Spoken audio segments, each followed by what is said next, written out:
about to, let's see, it says preview mode, so I think we are about to go live now.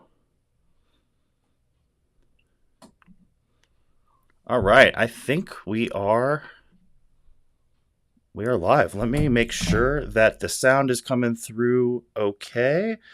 Make sure my audio technician, aka beautiful wife, she said she'd be listening. Make sure. Although we're getting thumbs up, so I'm not sure if that means. Let's see. All right, we're streaming, my friend. All right, forgive me for the awkward start. I just wanted to make sure that I wasn't either talking to a wall or on the opposite end, I suppose, saying the wrong things to the wrong people. But how are you tonight, Derek?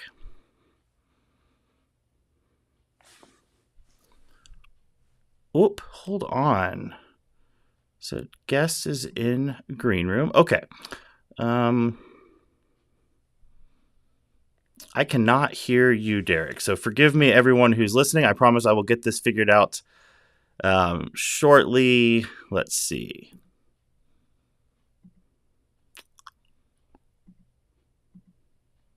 All right. Derek, how's it going, my friend? Can you hear me? You cannot hear me. Oh, you can hear me. We cannot hear you, though.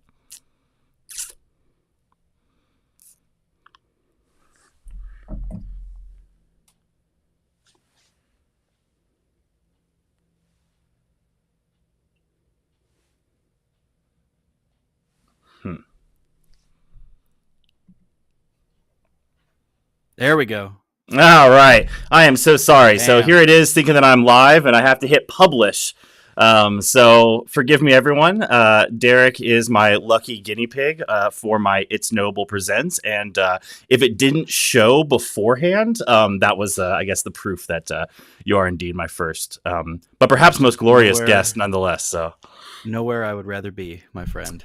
Well, that's great, and I am also going to try to do my best to actually look at you, which is weird because looking at you is actually looking at my camera, and then looking at you is actually not looking at you, at least everyone else. So, if I'm looking that way, that is why. But without further ado, thank you everyone for joining us. This is the first in my new interview series. It's Noble Presents. So these are going to be in-depth conversations about topics that I find interesting. Most often, I think, related to issues related to theology and philosophy, but certainly not limited to them. And Derek is a good friend of mine and someone whom I've gotten to know pretty well over the last couple of years, and I've grown to respect him immensely in the process. So I'm genuinely thrilled to have him on. And Derek, if you don't mind, just give us a little bit of an introduction to yourself, and anything relevant to this conversation you might want to share. Tell the audience about yourself. Yeah. Well, you're a dear friend too, man, and I appreciate you. You've walked through a lot of ups and downs on the spiritual journey with me. But so yeah, I'm Derek. I am here, I suppose, because we met through Cross the Tiber.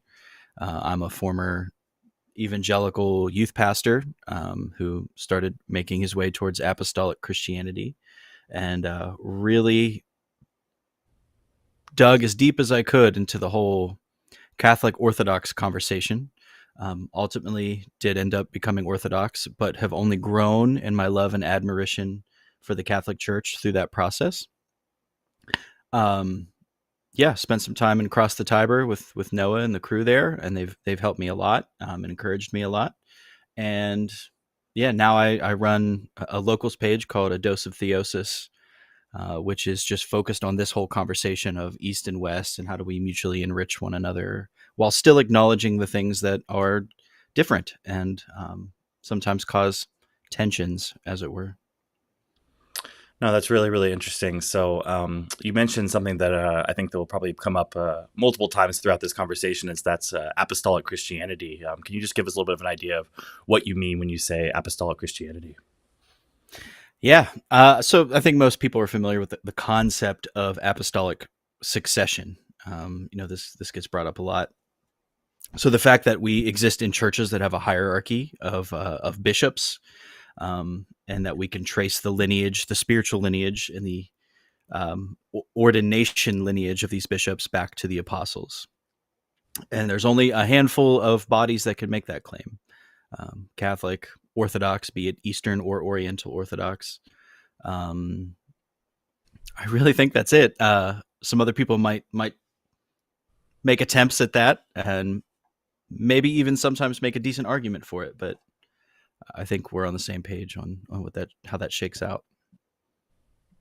Absolutely, and I think it's already it's written on the title here, but just to kind of reiterate, what I think we're specifically going to be focusing on today is something that I think is a very common struggle for many people who pursue truth, especially people who pursue truth for such a long period of time with such real and practical real life implications, and that is indifferentism.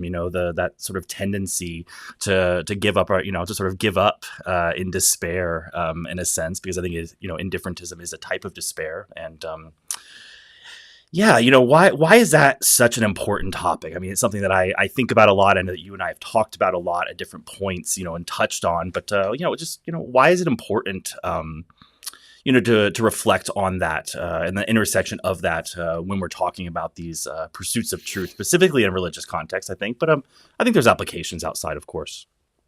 Yeah. Well, I think there's a sweet spot somewhere in the seeking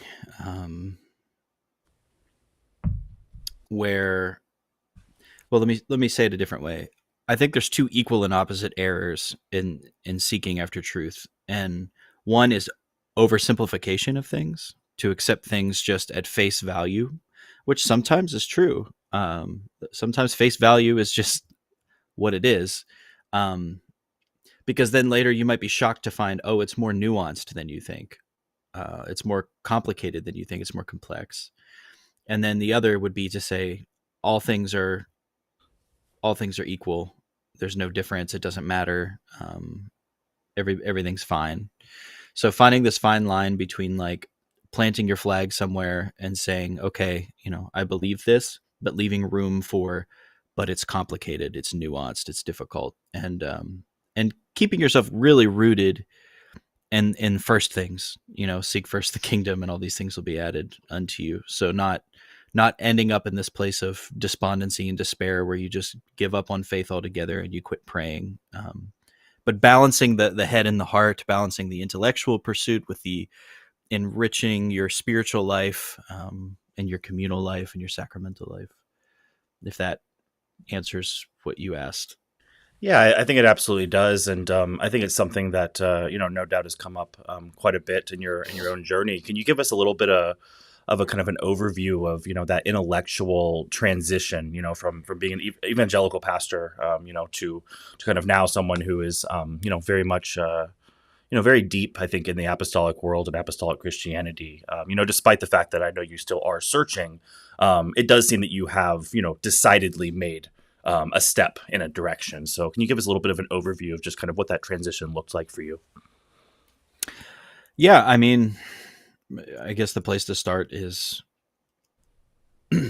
my time as a pastor in this evangelical. Really, it was like a Pentecostal light church, And I'll just kind of tell the story as it goes, and feel free to as much as you'd like interject to. and interrupt. Absolutely. Yeah. So, it started off, I was very content there. But the interesting thing is there was this weird dichotomy of like, I somehow had like a lot of this formation in Jesuit spirituality, the good kind. And then I also had like this baseline Protestant, like Catholics aren't Christians thing, So it was like, I was trying to appropriate and pull from one world while saying the world that actually formed those things is not really a valid expression of Christianity. Obviously, have since changed my mind on that. But, as time went on and I was in this church, it was kind of like heading in the mega church direction, full production worship. Everything was very comfortable, TV screens, comfy chairs, coffee cups, the whole nine. And I started to become disillusioned with worship, where I was like, what are we doing? Like, who decides this? Why does this guy get to come up with this every week? And why is it that every time there's a drum break, the Holy Spirit seems to move? And So one day I counted all the times on the music sheet that we referenced I, me, we, or us. And it Mm. was like 37 times, 35, 37 times. And then I went back and looked, okay, how many times are we referring to God in any shape or Hmm. fashion? And it was like 8. And I thought it was like the glass broke, man, where I was like, whoa. And then I looked at the comfy chairs and the TV screens and the announcements, and like everything was like about making us comfortable. And I thought, well, okay, there's got to be something else here. Fast forward a little bit, the linchpin moment was Pentecostals have a strong affinity for Israel as a nation state. And we brought in a messianic Jewish rabbi to teach about the Festival of Booths. Now, it was a very educational experience. Like, I learned a lot about the feast that I didn't know. Unfortunately, didn't learn anything about how the Feast of the Transfiguration is actually the fulfillment of it. But he kind of closed out by blessing the congregation and chanting in Hebrew, and it was very liturgical in that way. And now I already had this liturgical bent, because as a youth pastor, I was doing like examination of conscience, like an examen prayer, or I was doing like imaging prayer with the scriptures or lectio divina, and I was doing a lot of retreats and things like that. That's interesting that And you were doing Lectio Divina, because I just didn't want to stop. I don't know, just want to stop you there because I'd never even heard about it as a Protestant. I don't think until I investigated Catholicism and Orthodoxy and the apostolic tradition. So just find that fascinating, just as an aside. Yeah. Well, I actually had learned about it. I mean, this goes even further back to my experience, my seminary experience. So Mm. like I had a conversion experience to Christ in 2011 while I was touring with a heavy metal band, and by 2012 I was in seminary at Lipscomb University. Now, Lipscomb is affiliated with the Church of Christ denomination, which is not historically known for its liturgical affinity. But I had a professor, Dr. Jackie Halstead, who's amazing. I actually she runs a institute called Selah, which is an institute for spiritual formation. And I actually did a lay spiritual director's certificate through that. But I took this class, spiritual direction and guidance, with her. And that's where I learned all of this stuff. And I just didn't find a home for it until later. Mm. So That's kind of cool. Yeah. bringing us back to this experience after we had that messianic rabbi kind of come in and kind of blow everybody away with this liturgical paraliturgical experience. The whole congregation was like just lauding how beautiful it was, and I wish we had a tradition. I wish we were this. I wish we were messianic Jewish, or like. Mm. And I thought, well, we say that we're the early church, right? Like the Pentecostal church specifically says like we're the church of Pentecost. So we've been around a while, allegedly. It's got to be here somewhere. There has to be a tradition. So kind of parallel to this, I was part of this little fly by night group of guys that would meet for coffee and prayer and conversation on like Thursday mornings, like 5 a.m. And they were all experiencing the same disillusionment at the same time. Mhm. And so we started talking about like what other options are there for worship or for this or for that. And one guy had said, "What do you know about the Greek Orthodox Church?" And I said, well, "I'm not Greek, so I don't know anything about it." Kind of like classic response. And he said, "Well, what my sons are on a soccer team. Another kid's dad is Greek Orthodox. He goes to this place called Mount Athos every year. I don't know if you've ever heard of it." And I hadn't. He said he just has so much peace. And he goes, and it kind of makes me angry. Like, he tells me he believes that he has like the original form of Christianity, but he's not trying to sell me on it.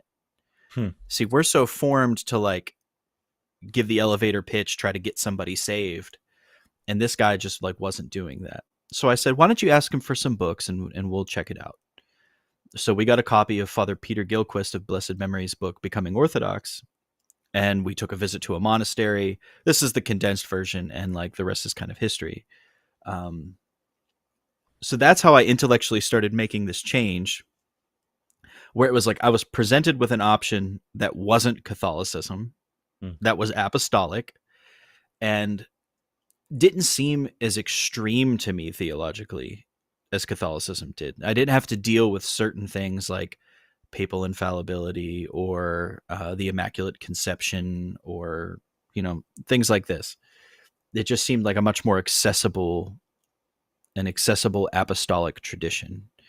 Now it gets more complicated later, but yeah, That's kind of how I slowly, one by one, was like, I can remember this moment of thinking like, oh man, this is biblical.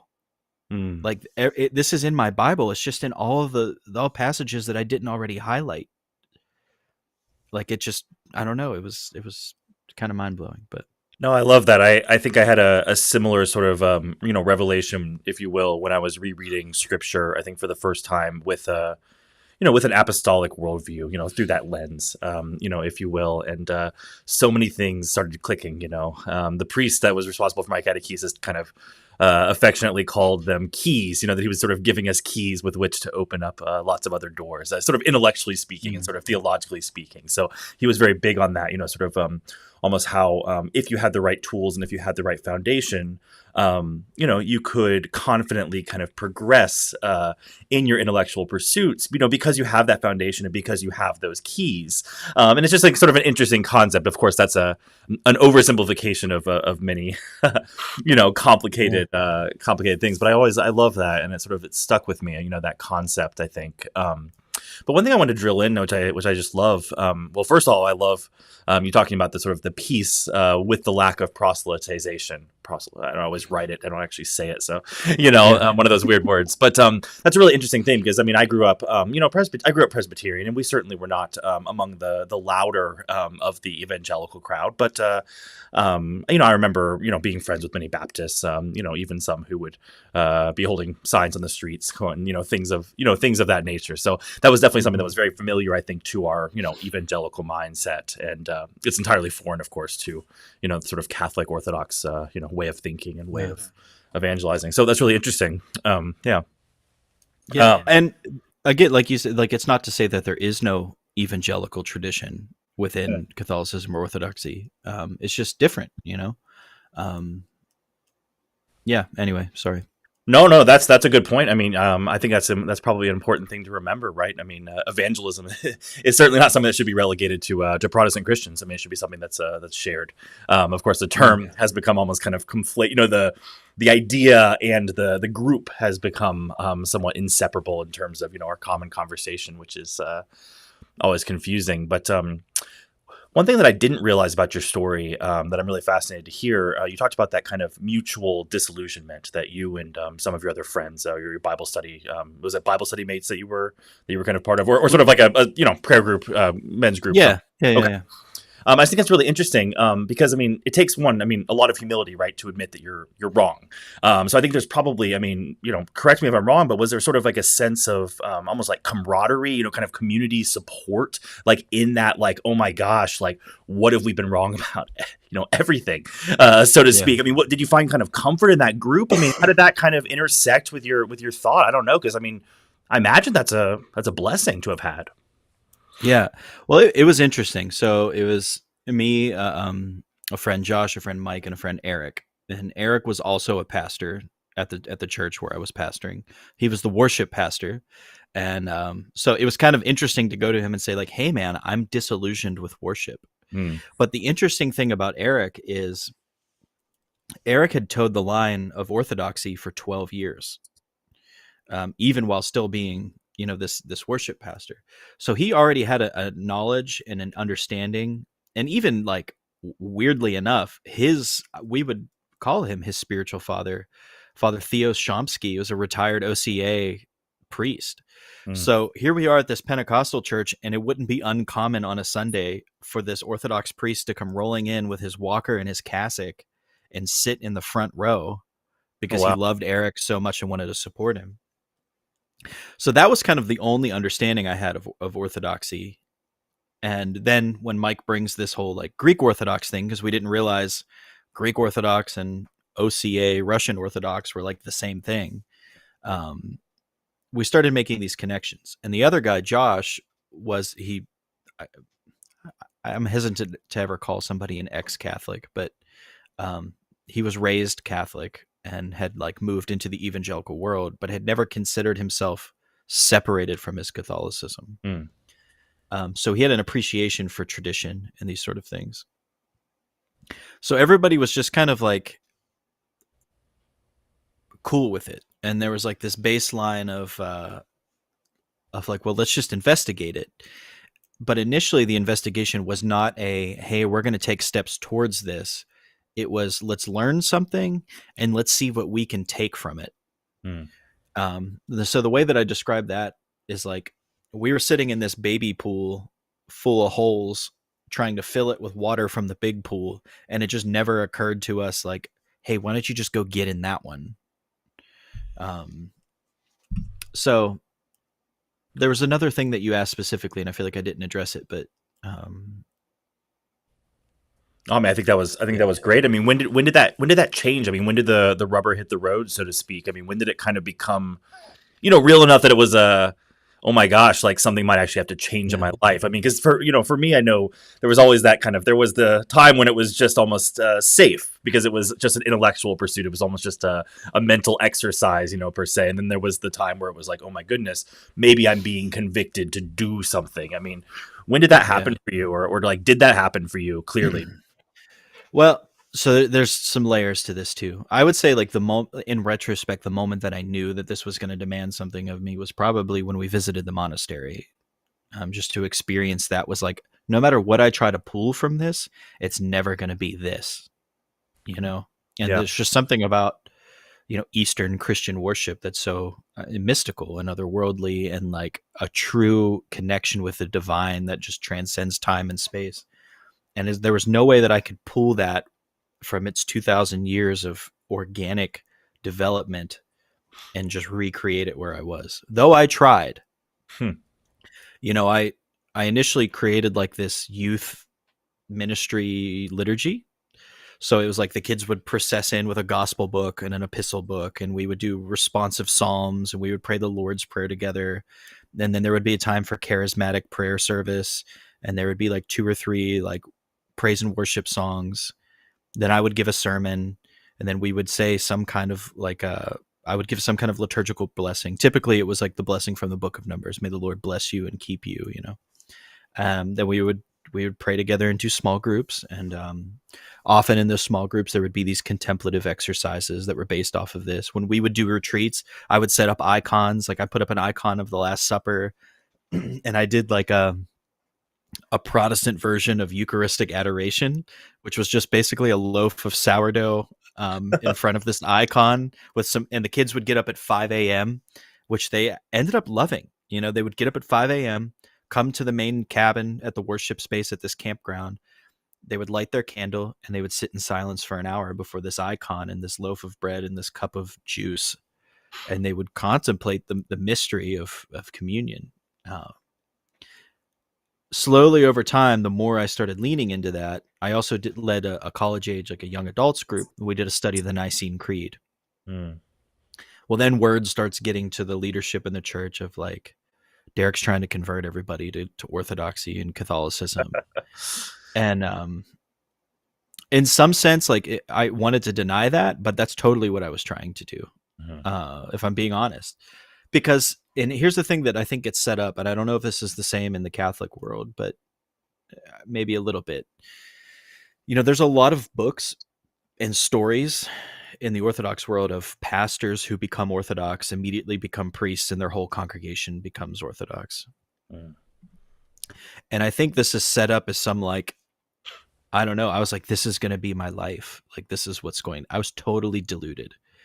And then eventually there was a conversation with the lead pastor, who was like, listen, if you want to stick around, that's fine, but you can't be teaching baptism as a sacrament.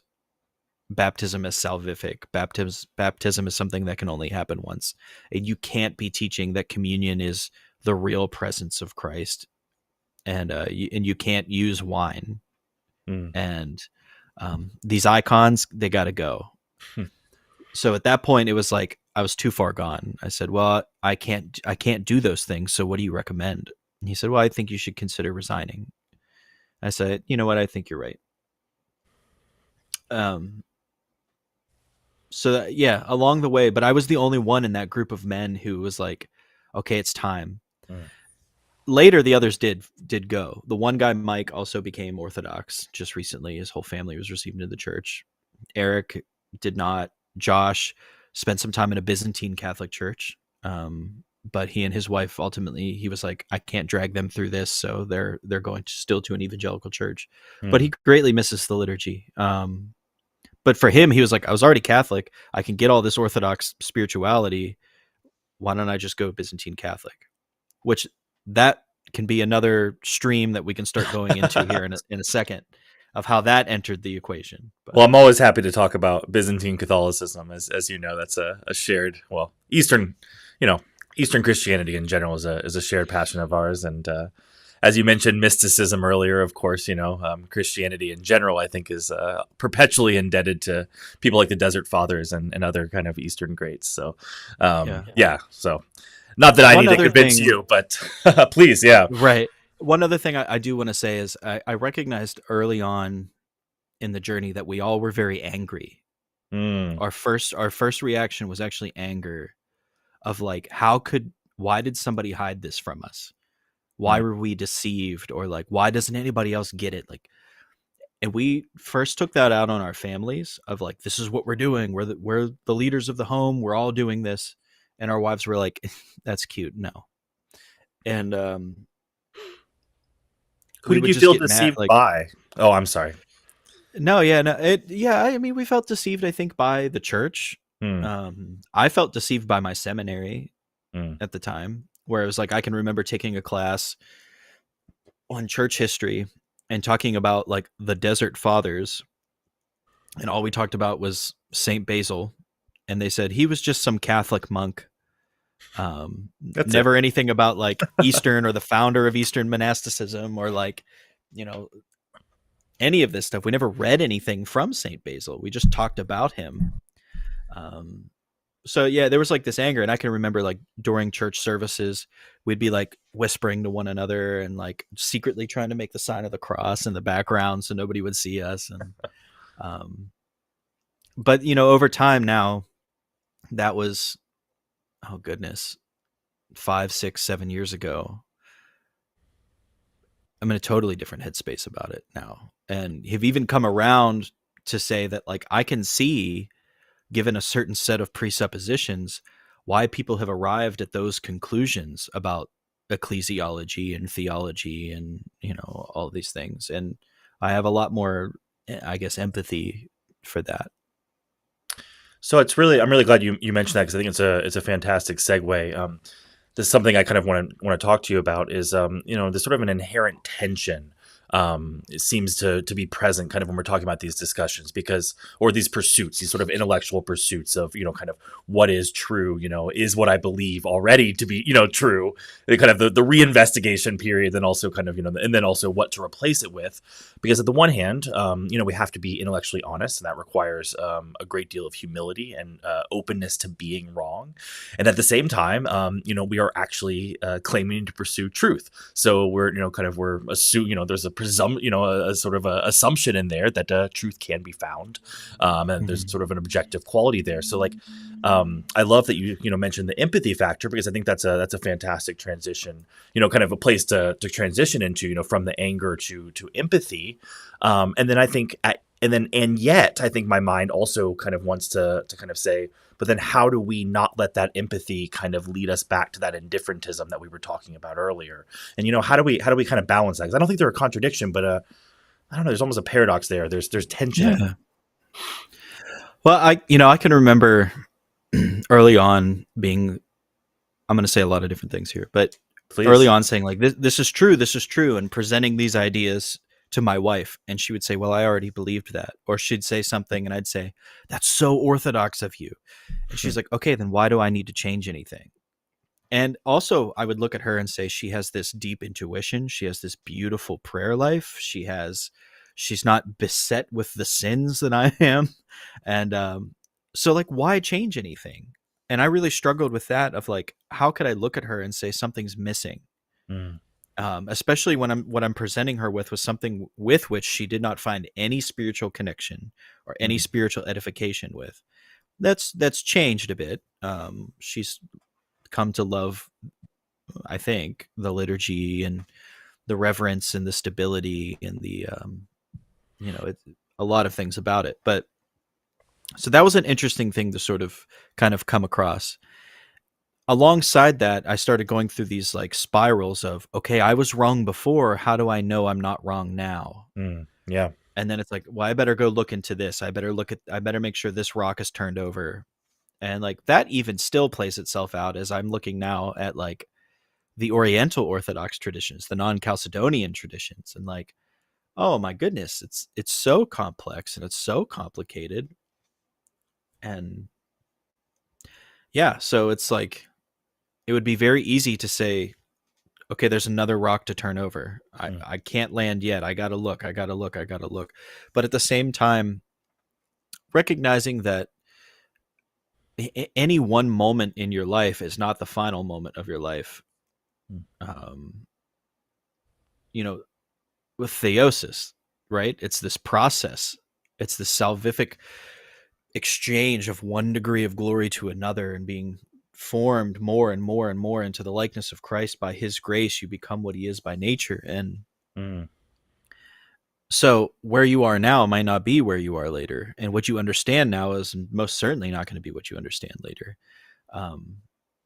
So you have to continue to be faithful to where you are and accept the spiritual component more than just the intellectual component, more than just the relational component. You know, the fact that like, okay, we have our eyes set towards the East, not Eastern Christianity, but towards the eschaton, the place from which Christ will come, you know, and we're heading in that direction. The demons are not stoked on that, you know? So the closer we move to that, the more the spiritual opposition increases. So, you know, new elements get introduced to the story along the way of this is a new struggle.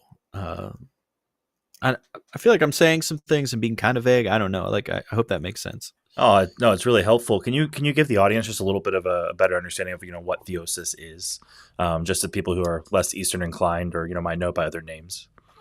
Sure. I'm not sure what other people would call it. I think some people call it total sanctification, but I think that even falls short of what theosis really means. I mean, theos in the Greek is God. It's this divinization, right? So it's this idea that our salvation is an ongoing process and ongoing for all eternity. That even in heaven, we're still transformed more and more into the likeness of Christ. So St. Paul talks about, you know, being transformed from one degree of glory to another and this sort of thing. And the Eastern Fathers have often given it, I just saw a comment from Brother Andrew that says, you're trying to put words to that which words fail. You're doing well. Thank you. It is. I was going to say, no worries. I put you on the spot for like one of the hardest questions that I didn't even have that in the outline before. It's like, oh, by the way, can you give us a quick definition? a quick definition. Right. Well, the Eastern Fathers use an analogy for it of when you place an iron into fire, which is that, you know, you are the iron, God is the fire. God is an all-consuming fire. When you place the iron in the fire, it takes on the qualities of fire. It glows. It becomes hot. It gives off heat. It can burn things. But nevertheless, it's still an iron. It doesn't lose its identity.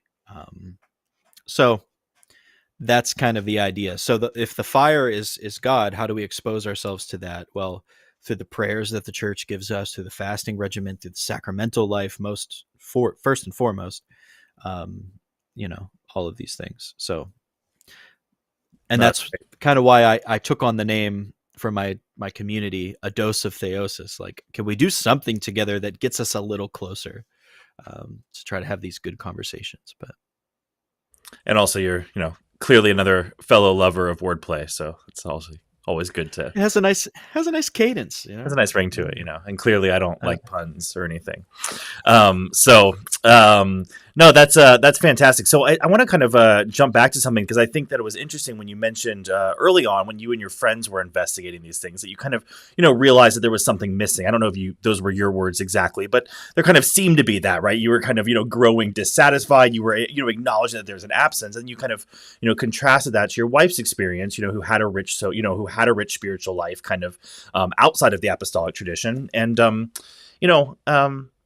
how do we kind of navigate that reality? Because I've experienced similar things, and that certainly is true, right? That people of multiple Christian traditions can have rich spiritual lives. How and why would you push someone toward the apostolic tradition? You know, kind of in light of that, you know, especially someone, you know, who already is, you know, in love with Christ, you know, and being, you know, for all intents and purposes, kind of spiritually satisfied. Yeah, man, I don't know. Sometimes I this is a good question. I can remember moments along the way early on when I was meeting with different Orthodox priests, and quite a few of them would say, "Just stay where you are. Hmm. Stay where you are until you can't anymore, or don't move until you can't not. Like, just be the best Pentecostal you can be." And that used to irritate me, actually, where I was like, "Dude, just come on, just get me in there."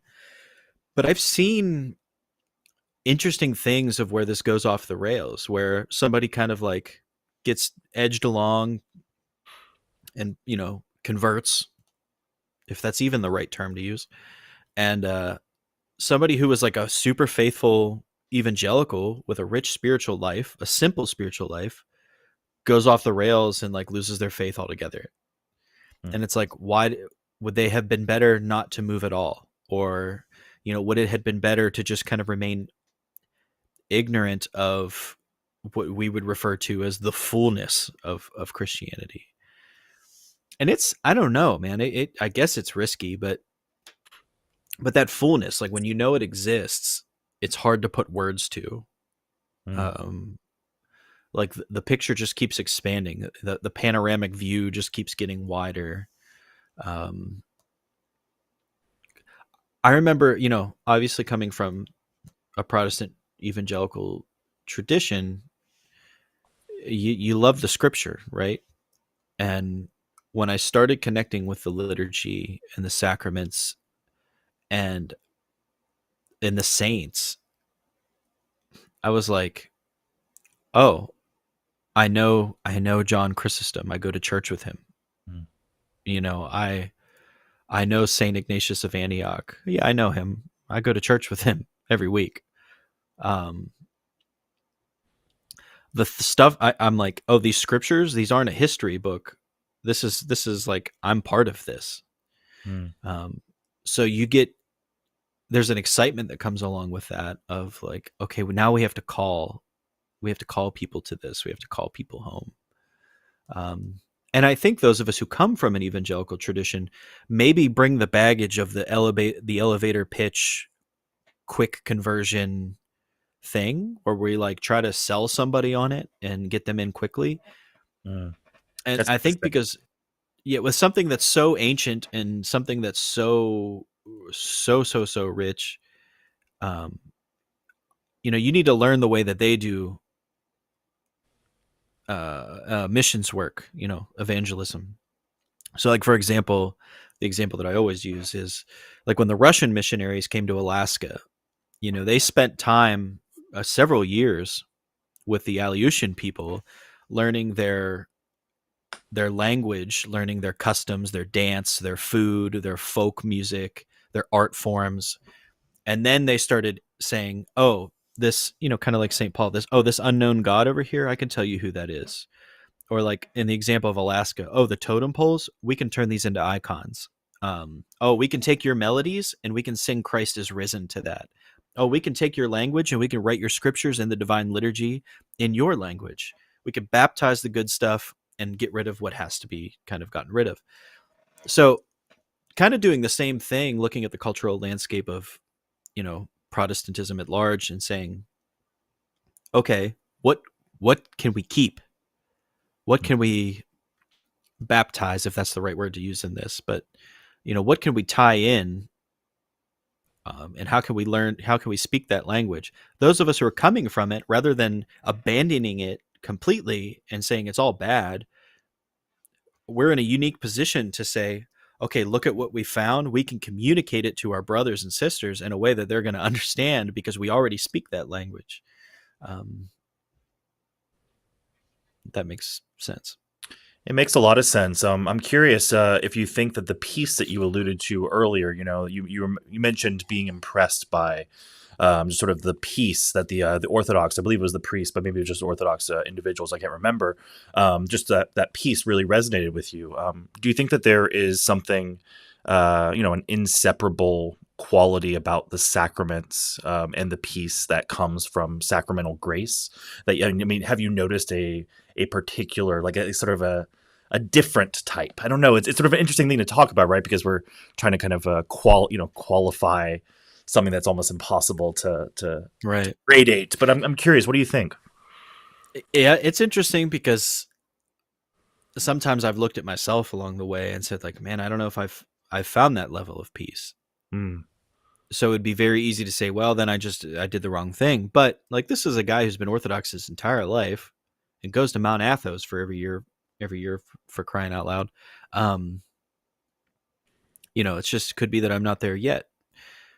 But there is something, I mean, undeniable about sacramental grace. Like, this is super cheesy, but I remember the first time I received the Eucharist, for like the next 24 hours, the only way I could describe it was like, how like your dad tickles your belly when you're a little kid. sure. That's how it felt. And it's like, I feel like I've been chasing that ever since. Like, I haven't had that same experience. And sometimes it's just very commonplace. And then there's other times where if I've gone 2 weeks without receiving Holy Communion, I notice it, Mm, maybe even in the slightest ways. But, and it's interesting about that too, because, I know a lot of evangelicals. I know a lot of Catholics. I know a lot of Coptic Christians. I know a lot of Orthodox Christians. And, there's a split there of those who have peace and those who do not. mm, Um, so, lest we make an idol out of a tradition, or I don't want to say denomination because I don't, it's a bad word to use here. Like, okay, it's Christ. Like, keep first things first. Like, okay, here's Christ. Now, what did Christ give us as the most certain way to access that grace and that peace? mm. It's complex, man. Well, it is, and they're not magic. They're not magic spells, Right, and they're not things that we right. can access, and kind of regardless of the disposition of ourselves, receiving them. And that's not what the church has taught. Historically, about the sacraments. Our disposition and our well, I mean, not to mention being in a state of grace, already, but then there's other factors, of course, and it's really interesting. But it is a good reminder. Yeah, you're right. We should avoid the sort of the tendency to set the sacraments up almost as magic spells that are, Right. and it is an idolatrous tendency. And it's a tricky one, right? Because loving our tradition is laudable, but idolizing it is not. And sometimes the tension between those 2 points. It's a fine line sometimes, right? It's weird, and it's kind of ironic that like we're here to talk about indifferentism, and it's like I feel like in all the questions that you're asking, I keep coming through this place of, okay, here's the specific, and then it's like, but wait, this is good over here, and this is fine, and like, what do you do with this? And so, I mean, it's again that trying to differentiate between like, okay, something is true, and it makes some different traditions make mutually exclusive claims, so they can't both be true. Right. What is truth? And that's, I keep telling people, I feel like Pilate, right? Like, what is truth? And that's that whole bit. But Well, it's interesting because what you just said, we can say is true in an absolute sense. That something cannot be, that the two things that are contradictory cannot be true in the same way at the same time. Kind of situation. yeah, Right. We can say that with absolute certainty that like that's true, that can't be the case. But then when we drill down into which is true and why it's true, that's where we almost get into probabilistic territory. And I don't say that again to put up our hands in despair, but there is an element of weighing what is most probable in light of what we have, what data we have received and the experiences that we've had. And so how do you sort of distinguish between that? Because on the one hand, you've made distinct progress, and I think you're at a different point now in the sense that your foundation, that which you're standing on, is quite distinct from what you were standing on. And yet you're Yeah. still kind of looking, right? You're looking, maybe I want to be Catholic, maybe I want to be Coptic, maybe I want to be Orthodox, and want is not the operative word there. So don't, it's not like I as get if what you're you just mean. kind of Yeah. like picking out of that. You have very deep and meaningful, thoughtful reasons for all of those things. But the foundation has changed, right? Your options are limited in a sense, right, to the apostolic churches. So it Yeah. does seem that you are treating the decision that has been made to pursue apostolic Christianity kind of in some ways different from the particular expression, the particular kind of tradition of that apostolic. Why are you more certain of one versus the other? There seems to be kind of Mm. an essential difference there. I'm just curious. Have you thought about that at all? And I know Yeah. I'm kind of just like bringing this up ad hoc and putting you on the spot, but I'm curious because I think there's something there. Yeah, no, that's a great question, because it's like, yeah, what things do I know for sure? Like, okay, I know that the things that are indispensable are liturgical worship, being under the authority of a bishop Hmm. who is in apostolic succession, that there is the sacramental life of the church. Um, there's probably other things too, but so that tightens the circle, right?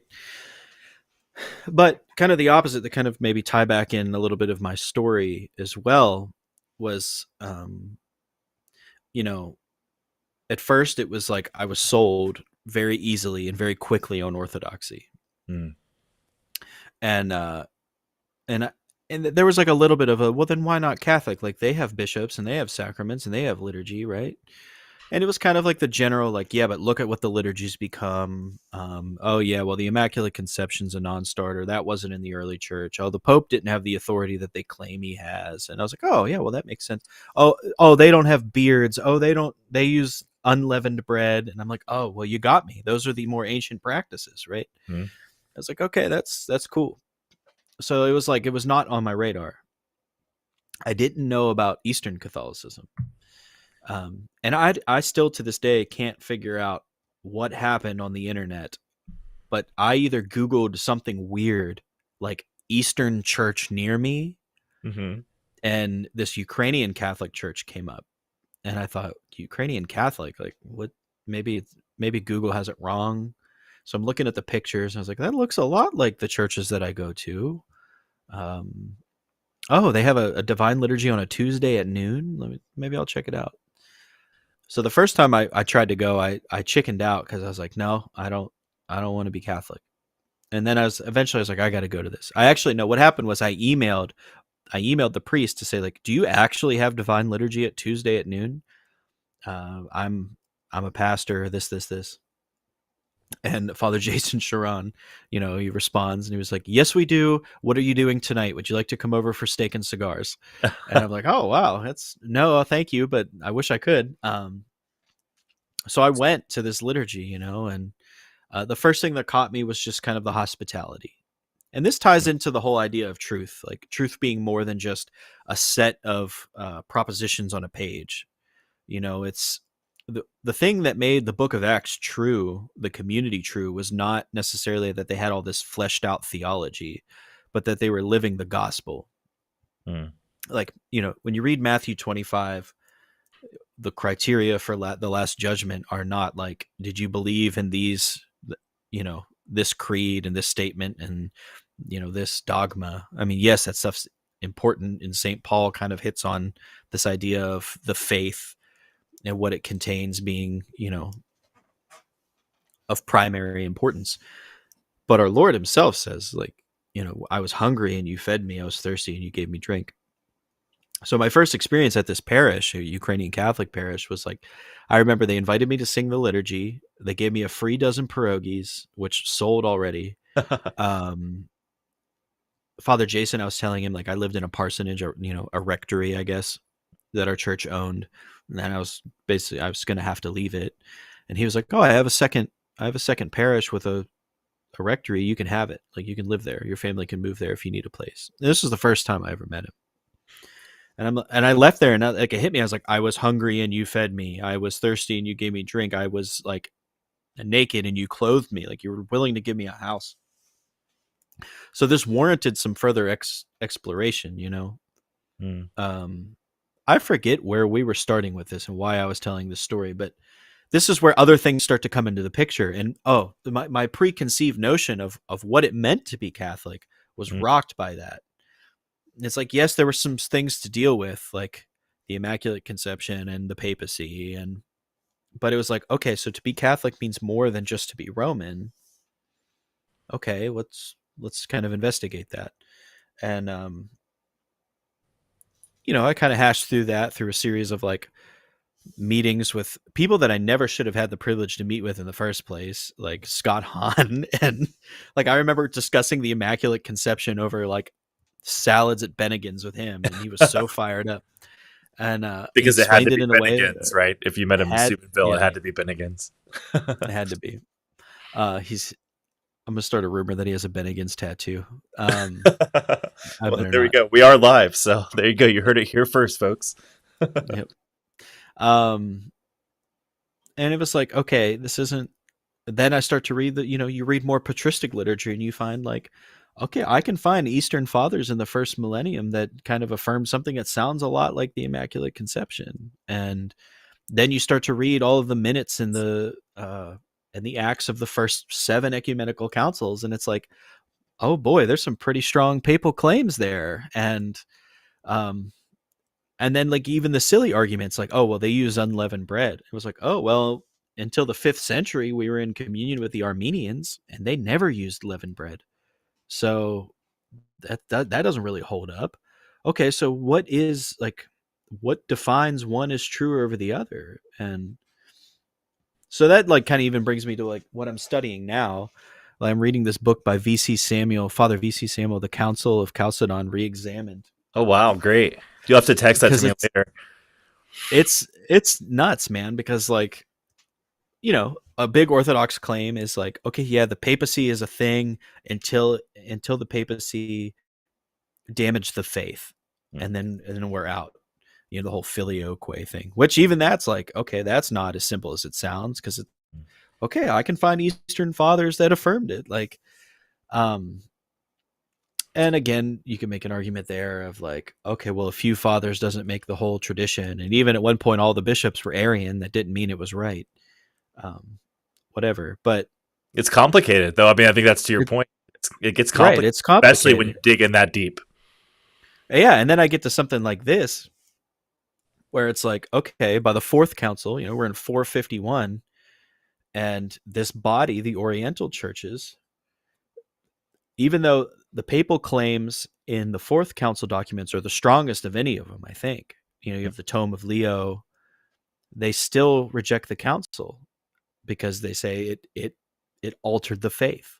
So it's a very similar claim, but I think like it's possible. This is like a harebrained thing to say. It's possible that like the Coptic Church, specifically the Alexandrian tradition, probably has a better claim to orthodoxy than maybe some of the Byzantines do.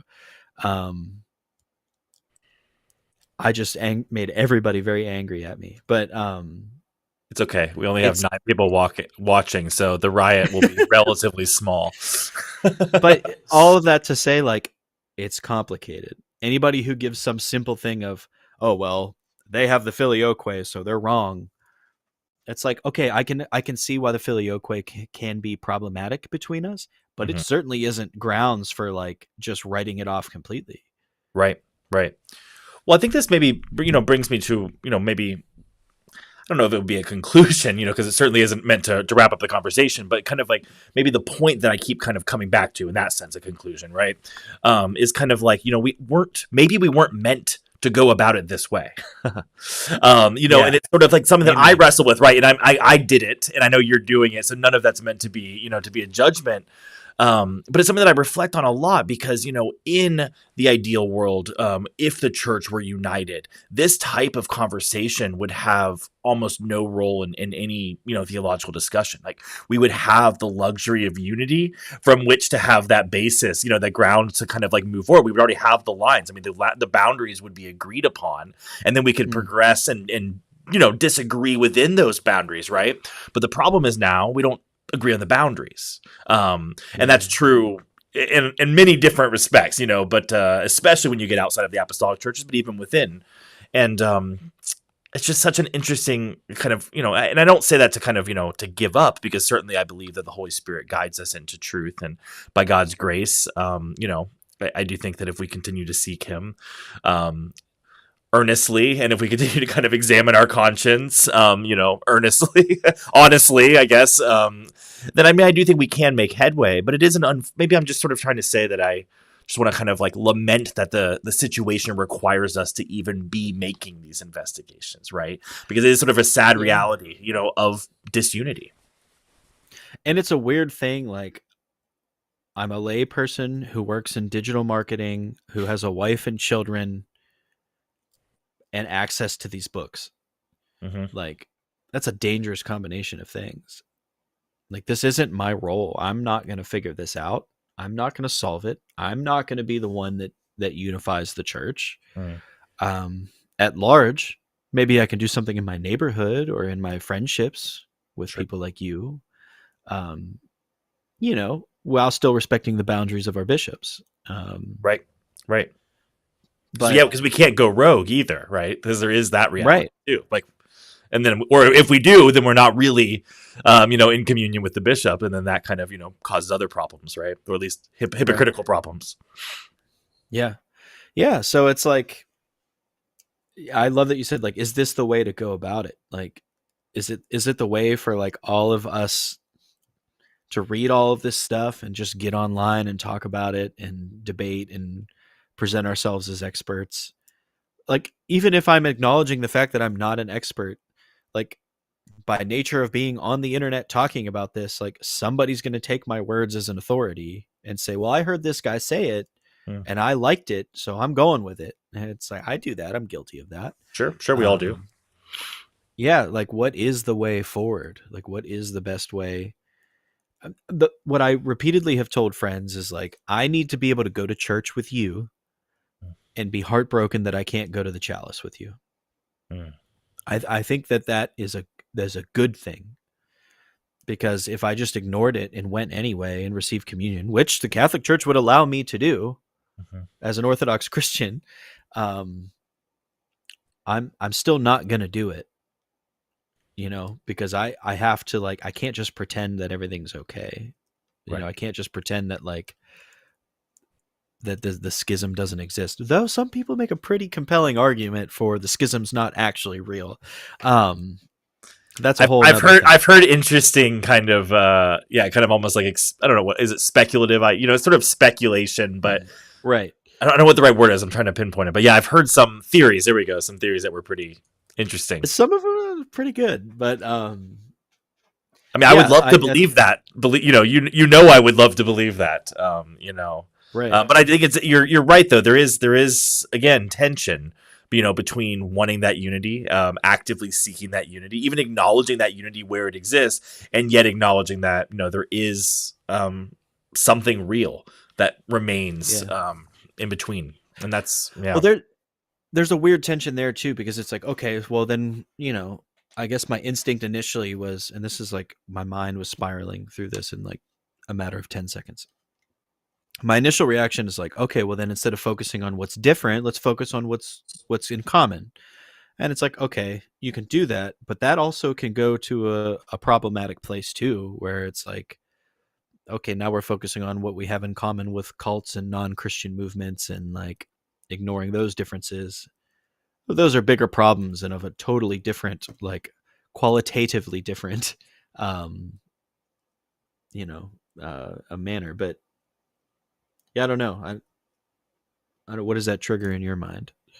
I guess what it kind of brings me back to, and I don't know if this is going to put a bow on anything. Maybe it's going to cause more confusion. So let's hope it's the former. But I guess I wonder if just how much empathy, the role of empathy and charity, kind of comes back into this. And I think maybe what I mean is there's almost like it's another reason to emphasize that human first kind of reality, when we're Mm, talking about these discussions, right? Like, I don't know what I'm kind of circling exactly, but I think we just have to remember that, like, yes, we are discussing ideas, right? But we're also discussing like real people who are part of like the real body of Christ. And there's this like, yeah. I don't know, it's just sort of an interesting thing because I mean, I guess the only way I would ever imagine real and kind of real unity on a large scale happening is if, enough relationships happened so as to kind of create a movement where communities started to come back together, and then Mhm. communities would start, kind of societies would come back together. And then maybe, I mean, that's how it Mhm. works. I mean, I don't think it's going to happen top down in some sense. I mean, it would have to be permitted. I mean, they would almost have to like pave the way. And I would honestly argue that, Pope Francis and, is it Patriarch Bartholomew? Is that the right way to Mhm. just? Yeah, Patriarch Bartholomew. I mean, I would say in a lot of ways they have paved the way, at least in terms of the rhetoric used and kind of an openness to it. But then I imagine kind of like that in tandem with like grassroots type movements. I mean, that's what I would imagine would actually affect real change. But of course, I have a very Catholic perspective because and then I also feel somewhat guilty because I think of examples of like Orthodox coming back over into communion with Rome, and now they're those are the Eastern Catholic communions, and I'm like, well, Right. but I don't want it to just be like everyone become Catholic, but I guess there is also inherently in my position an element of that. So then I feel sort of And internally conflicted in that sense too. I don't know if that makes any sense. it does. Well, it's interesting because, like, I think there's been some. What's the document? I can't remember the name of the document, but there's a document where basically it says like, okay, the Uniate way, which derogatory term or not, I think I would just own it. I love the term. Um, I didn't know it was derogatory, but I think, yeah. yeah. Well, anyway, there's a document that was signed that basically says like Uniatism is not the way to fix this. Hmm. We need to find a way for like the whole Orthodox and the whole Catholic body to come together and not create some third middle place. Now, a lot of Eastern Catholics believe that they are the way towards unity. But then we've run into problems in our own country with the Latinization issue, and like that has made a lot of people say, "Look, this doesn't work." But Right. then you can find beautiful examples like Saint Elias Ukrainian Catholic Church in Brampton, Ontario, Canada, which is like I will sell anybody on that parish because it is the most Orthodox parish I've ever seen in my life. Like, if anybody shows that like you can be fully Orthodox, fully Eastern, and fully Catholic, it's that parish. Hmm. Have you ever seen that? Have you ever watched any I, of their I live haven't, streams? but now I'm very intrigued. Yeah. Oh, dude, no! Like as soon as we're done here, you need to go watch it. Um, I'll send you a link or something. But Please. Yeah, please do. um, again, lost my train of thought because I got too excited. Oh, and there's like this speculation of like because Pope Francis and the Ecumenical Patriarch Bartholomew are so chummy, there's a lot of people, there's a lot of murmurings going on that in 2025, with the 1700th anniversary of the Council of Nicaea, that the Greek Church is going to unify with the Catholic Church. No, nobody knows for sure. Like I said, these are rumors. I don't even know what they're based on, but well, I've thought about that. Like, what happens if that does happen? Like, I go to a Serbian Orthodox church, right? So if the Greek church does, inevitably there's going to be priests and bishops that say, "No way, I'm out." So Right. they're going to go somewhere else, or there's going to be a parallel Greek church, and then basically, what are you left with? Another version of Uniatism, or does it qualitatively remain more Orthodox than the others did? What would happen to me if I was in a Greek church or I wanted to join a Greek church? Like, so even if we were to look and say like, look, union can happen, reunion can happen, and unity can happen, um, even that's complicated. It is. It is. Because Yeah. yeah, some level of unity is going to lead to more disunity somewhere else. Well, I don't remember if it was something that you've said to me previously or elsewhere, but I think there's also just the reality. Oh, hey, you can still hear me? Maybe I can hear you. my camera went away. Um, that's interesting, but I can.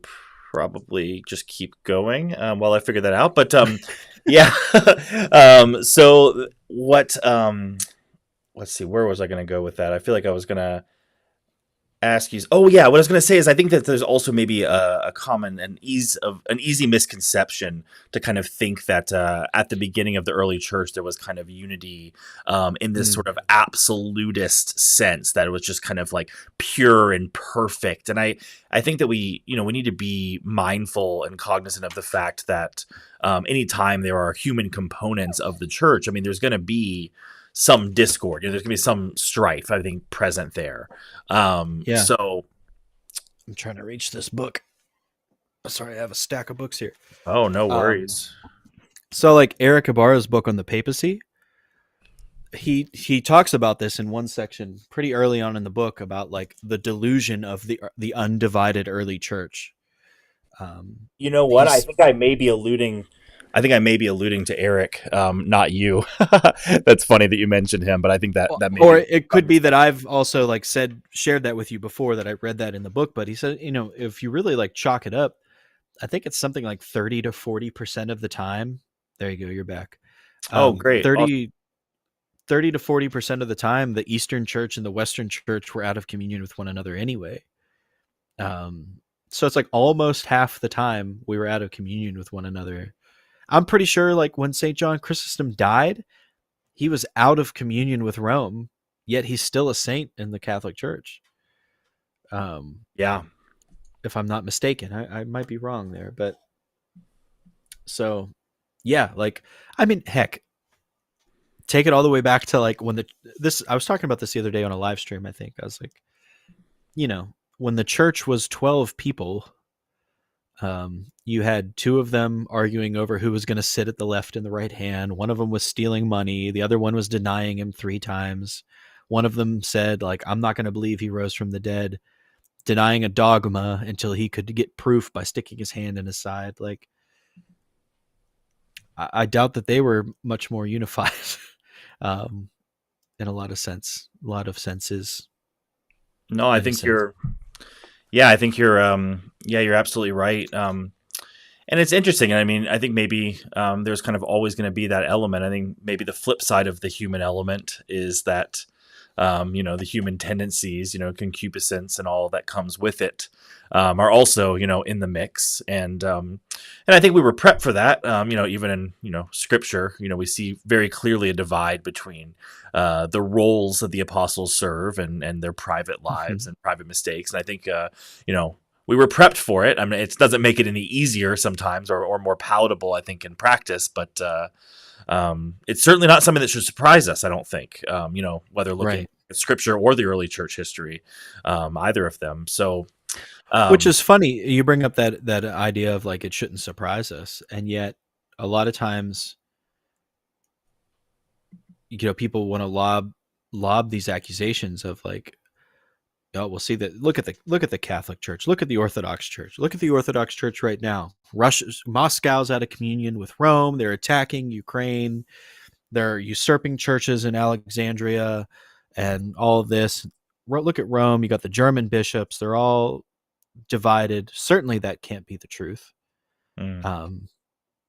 Says the evangelical who is a part of thousands of separate denominations. Like, we're all a mess, dude. Like, what was the heresy of saying that like the sacraments were only as valid as the priest was holy? Oh, what was that one? It's I was just talking about this in class. I can't remember. I can't remember the name, but now I really want to know. Because ultramontanism, it makes me want to think of it's clericalism, right? There's a specific word, and well, I guess I was thinking of clericalism. If I'm saying, I'm going to spend way too much time on this. It's okay. It's okay.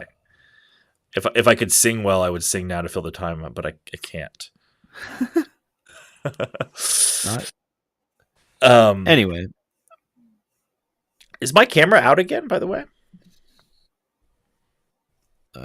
sure is. It doesn't matter. I have you on solo mode, so you're kind of taking the show. Oh no, I think maybe it shows a black screen where I should be. I'm not really quite sure, but unfortunately, Donatism, Donatism. Oh man, one of the Donatello, oldies. ninja, one of the Ninja Turtles. Indeed, yeah. Um, well, I think so. So kind of like if we can try to kind of, I don't think we're going to solve any of these grand problems because, of course, we're scratching the surface off of problems that are much grander than either you or I think, ever hoped to be. Well, I don't know. Your aspirations are pretty high, so can't speak for you. But um, but where do we go from there? I mean, where do we kind of so we've said a lot of things that are points of tension. So there's lots of things you have to kind of hold simultaneously, things that sort of seemingly contradict but don't quite, or and that's the nature of the tension. And yet we are called indeed to search the truth, and we do believe that there is truth. And I think I know you and I both have greatly benefited personally, I think, from this pursuit, despite all of the hardships, which have been significant. So, how do we kind of reconcile all of that? Kind of, or how do you reconcile all of that? Where do you go with that? Well, really, I somebody had posted this on my locals page. The real miracle is how unified we really already are. Like, I understand that there's things that are split, but like really the miracle is, why are we not more split given our propensity for pride and division? So that gives me hope that Christ is in his church, that he's kept us together. The other thing that I think is worth noting and doing and advising is, anytime that you think you have a knockout argument, research the heck out of it and make sure that it's as strong as you think it is. Like, don't just immediately go to the mat and try to prove everybody else wrong. Because it's likely that you'll find there are exceptions to this thing that you think is a rule. Understand the other side, understand the opposing argument and why people believe that. Like, put yourself in that paradigm. I think that's been the best thing that I've learned, and that's been the best. I feel very rich for it. Is I've spent a lot of time of like, okay, if I want to learn, like, why would somebody become an Eastern Catholic? Like, I'm going to go spend time with Eastern Catholics and understand that paradigm and like why they believe that, the Bishop of Rome is indispensable to them and why they're okay holding these certain dogmatic points. It's the same thing I did when I wanted to learn about Orthodoxy. I went and talked to Orthodox priests and Orthodox lay people, and I read Orthodox books, and I went to Orthodox monasteries. Don't try to learn about what other people believe from somebody who's not those people. That's I guess it in a nutshell.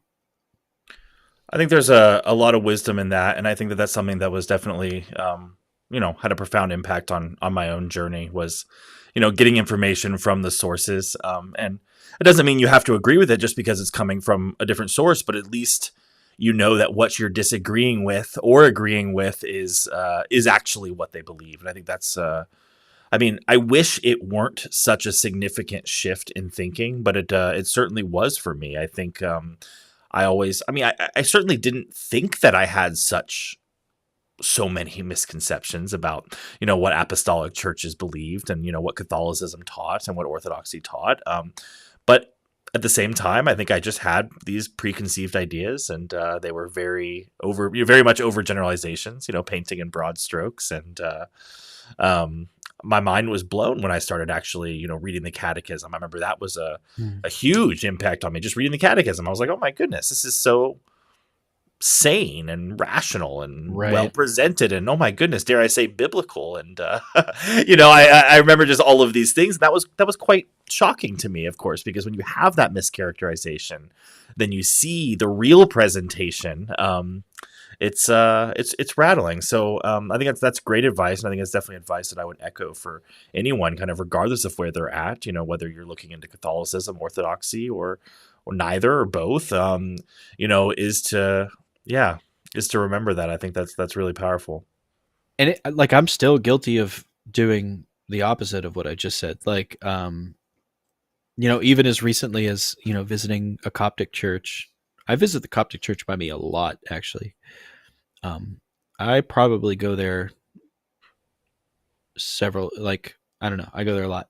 Um, and I can remember thinking, like, well, why would anybody reject Chalcedon? Why would anybody say they only have 3 ecumenical councils?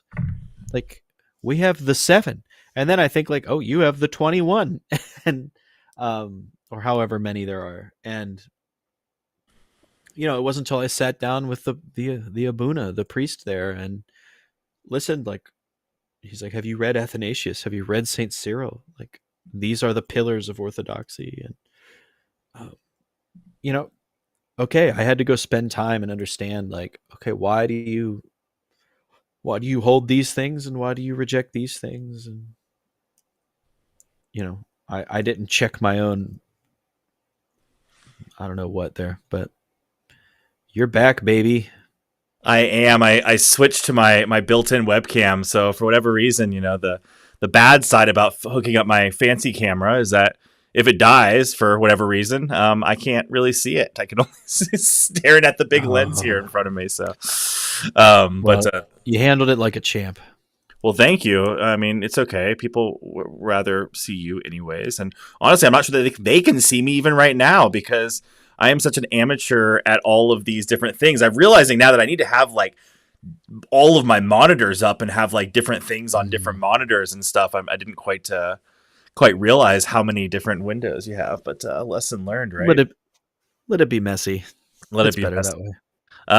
But no, I think that's wonderful, and I think that's probably a fairly kind of natural place to I think probably wrap it up here. But is there anything else that yeah, I don't know. How would you kind of? I mean, I think we've kind of been dancing around this, but I think just to kind of put a name on it, I think that there's a lot of benefit to leaning into the mercy of Christ in these journeys, right? Yeah. Whether it leads us to the exact same place, or well, I wouldn't think that Christ would lead us to different places, but whether we end up in the same place or not, I think that there's lots of grace to be had by kind of remembering, the object of our search, and Yeah. also I think being gracious to ourselves. I think if people out there, anything like you and I, if I can speak for you in this case, I think we have the tendency to be very hard on ourselves. Kind of like we want the certainty, right? And I think that certainty can become. I know I'm speaking for myself here. I mean, I know it can become an idol for myself. That kind of desire Mhm. for certainty is almost like a Faustian idol, right? It's like this. My intellect will save me, kind of like my knowledge will save Yeah. me. It becomes a dangerous thing, um, and yet seeking is good. And I think the only way to kind of make sense of all that is to really lean into Christ. And I think also back to something you mentioned just earlier that I think is cannot be overstated. The importance of is the community factor, right? Mhm. Having people to wrestle with these ideas, whether they agree with you or not. I think you just need to have people that are like minded enough and open to honest, genuine, kind of thoughtful discussions. I mean, they don't have to be someone that's in the exact same place, but I think you do have to Right. have that kind of common shared framework for having the discussions. But I know you mentioned that earlier, and I know for myself that's been invaluable. I don't think because Yeah. it's lonely. It's lonely enough as it is, right?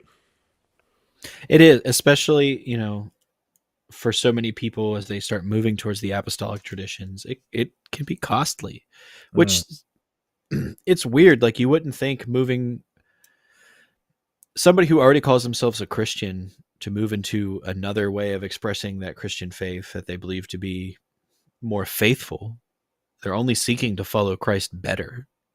It can be so costly sometimes, and to do that because you think, like, I'm moving towards the fullness of the Christian expression, and then to arrive and not have anybody there to support you is is not fun. It doesn't feel great.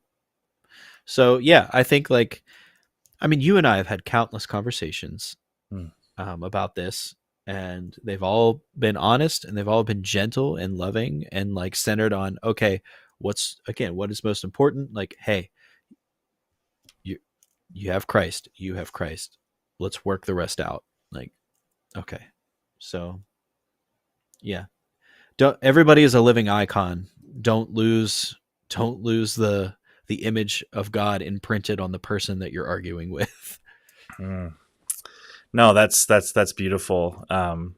And it makes me remember a random side comment that I thought of a while back when you were talking about theosis, and I think you put it beautifully. And I'm in an eschatology course right now in grad school, and we've been talking a lot about different theories about purgatory, and then we've been talking about this concept of lived purgatory, right? Where in many ways, kind of this purification is already a process. I mean, right? It's a process, right?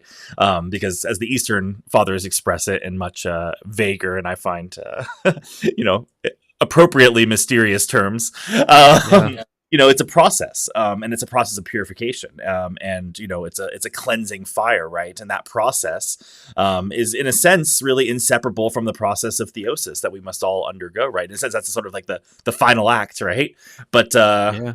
we can start that here and now, and I think that's a really fascinating thing about thinking about eschatology, Mm. and thinking about the ways that we can, well, ideally, bring about heaven on earth, right? And not the opposite. And it's really interesting, right? We think about them so separately sometimes, but the reality is, I think we might be really quite surprised by the continuity experienced in our sort of pre-post death life. Yeah. That's weird to talk Amen, about. brother. So Yeah, I just no, sort of it's casually good. threw an eschatological, like speculative theology there at the end, but It's good to talk. I'm surprised you didn't bring up the toll houses, but oh man, well, this just means I have to have you back on. I mean, that's what it was. I mean, I want to exhaust all of our good stuff. next one, a 3-hour tirade on toll houses. Oh man, I mean, we could go really neat. No, I mean, we could find our like 10-person corner of the internet, and we would dominate that market. that's it. But hey, I'm sorry, y'all. 12, and I also feel so silly because I just realized that there are so many comments like coming through. I don't know if it was good or bad, but I didn't see any of them until now. But Kyle, all good. Veritas, all of y'all, brother Andrew, Derek. Oh man, it's great to see all of y'all. Thank you for coming. And Derek, it's been a pleasure always talking to you. So really appreciate you coming brother, on the thank show. If that's what this is, but having a conversation with you is always a pleasure. And this is longer than we've had in a while, so it was kind of a good excuse to dive into things. So, but really, man, thank you. And yeah, I hope you have a wonderful night. And it's been a pleasure, man. Amen. Thanks, brother. It's my pleasure. And to everyone still watching, thank you very much. And hope you enjoyed this first conversation in the It's Knowable Presents series. And we got lots more coming up. So I believe next up is Austin Suggs of Gospel Simplicity in a couple weeks. So be sure to tune in. Thanks, y'all. Have a great night. Bye.